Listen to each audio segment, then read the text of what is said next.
Believe it or not, despite only being 22, I actually grew up with every generation of My Little Pony, except for Generation 2. The first generation ran from 1982 to 1992. Because I had an older sister who was born in the 80s, I got some of her hand-me-downs.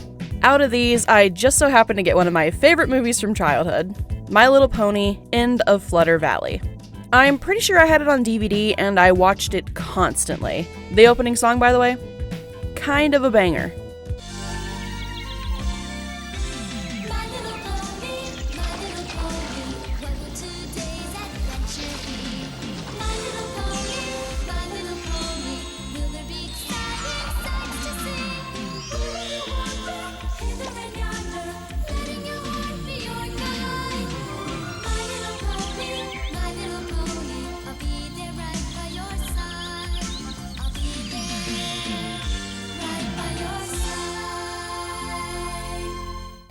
Out of every generation, though, I am the most familiar with Generation 3, which ran from 2003 to 2009.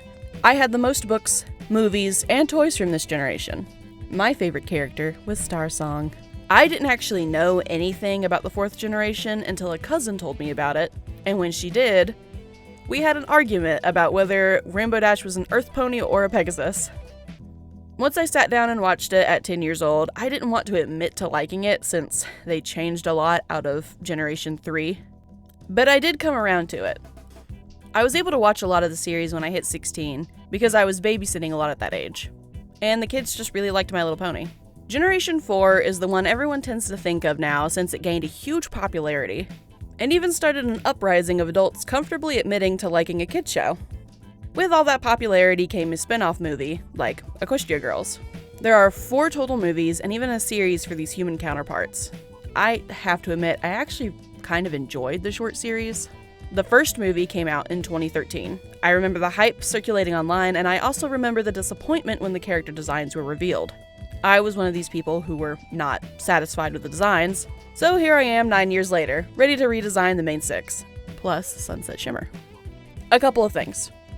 In my designs, I give the girls natural skin tones and make them more adult. I never understood why they were made to have their pony colors, especially when they just lightened a lot of the darker toned characters, like Luna, for example. I don't know if they just didn't want to assign them races, or if the bright colors would sell the dolls better, which these things are pretty ugly anyways. I made them older simply because in their pony versions, that's what I always imagined them being, since they own homes, have jobs, all that stuff. But I know for a kids movie, they aren't going to depict them as adults. Kids don't really relate to jobs, they can relate more to schools. With that being said, let's get into the first 3 designs. Applejack. For her design, things I had to keep in mind were her personality and her work. She's a more down-to-earth character who appreciates hard work. She's stubborn at times and is depicted as the element of honesty, even though I think most of us can agree that loyalty fits her better. Taking this into account, I gave her a stronger build and one of the tallest designs. In the show, it's clear she's intended to be a more tomboy character like Rainbow Dash. She doesn't really care about what she looks like, she's more concerned about her work on the farm. With that in mind, let's look at her Equestria Girls design. The movie already has very little body diversity in the characters unless it's age-related. But with that aside, their biggest crime was putting her in a skirt. You mean to tell me Applejack willingly puts on a skirt every morning for school? It's not impossible for her to wear one. I know country girls who like to be more feminine, but Applejack is just not one of those characters. As for the rest of the outfit, I don't mind the color palette. There are definitely worse ones in this lineup. So for starters, I made her face simple. No eyeliner, short lashes, no sign of makeup, just her freckles. As for her outfit, I wanted to make sure she looked like a cowgirl. I kept her hat, gave her jeans with cute little knee padding, cowboy boots, and a vest. I made her color palette darker, earthier tones to sell that country look further.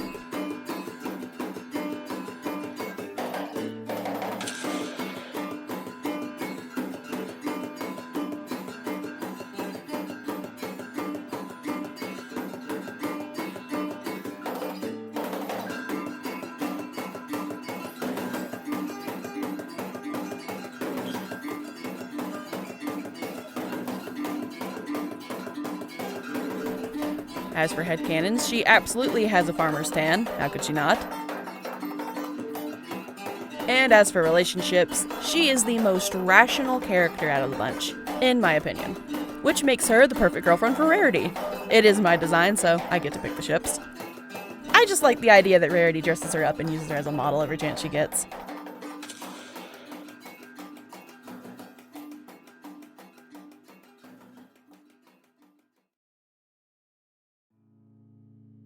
Moving on, next is Rainbow Dash. She is a more competitive, headstrong character who also fits into the tomboy category. She is also seen being stubborn and arrogant since she believes she is the best at pretty much everything. She is apparently the team captain for all of the sports according to the movie. With this in mind, I thought it would be funny to make her one of the shortest characters. I imagine people underestimating her for her height until she kicks their ass. Just like Applejack, she isn't really worried about her looks or her fashion, she dresses comfortably.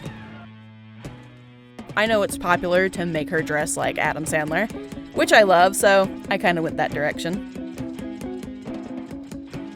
For her Equestria Girls design, it's my least favorite. Again, she's in a skirt. I know they also gave her shorts under them, but I just don't believe that she would choose to put on a skirt if Rarity isn't dressing her.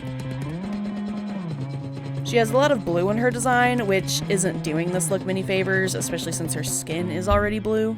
I can understand it's harder to dress someone who has rainbow hair. You want to make sure the colors are cohesive, but this is just both ugly and boring in my opinion. I have a root showing. I like to think that she waits a long time before dyeing it back, and I love giving characters piercings, and sadly, I just didn't see a lot of the main six having any besides their ears. Rainbow Dash, however, absolutely has an eyebrow piercing. If there's anything she's worried about, it is about looking cool.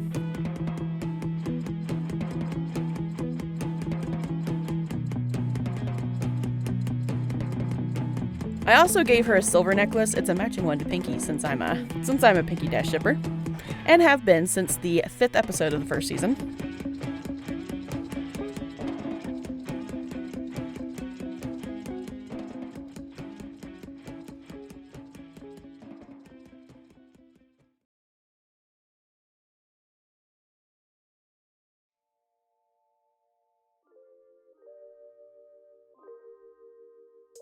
Finally, Rarity. She is generous, helpful, wears her heart on her sleeve, and is known for her dramatics. She is the most fashionable character out of her group, being a seamstress with her own business. She takes pride in her looks and her femininity. She also loves to dress up her friends. She basically took over the Generation 3 Rainbow Dash's role.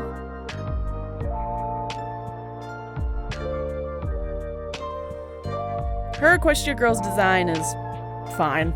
I have no hate for this one. This design is actually okay. It's something I would see a teenage Rarity wearing, but like I stated before, my designs are not teenagers.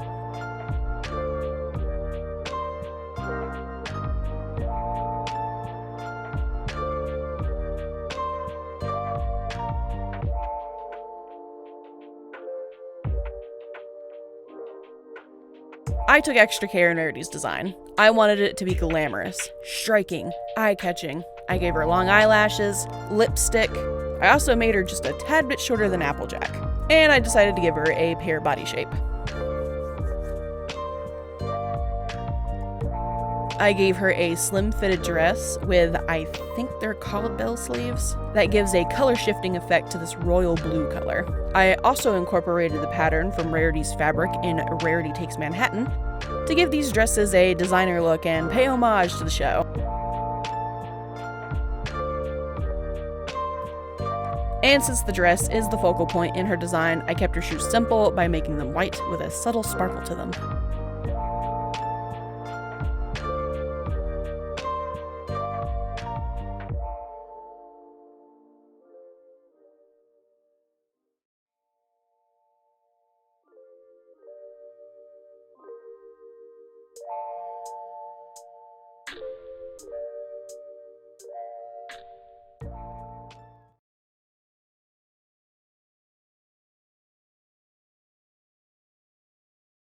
And that's it for part 1. I've been wanting to redesign these characters for a while, and I'm glad that I finally got to do it and show them off. Part 2, I'll be tackling the rest of the main 6, plus Sunset Shimmer. And that won't be out until next month. So, stay tuned.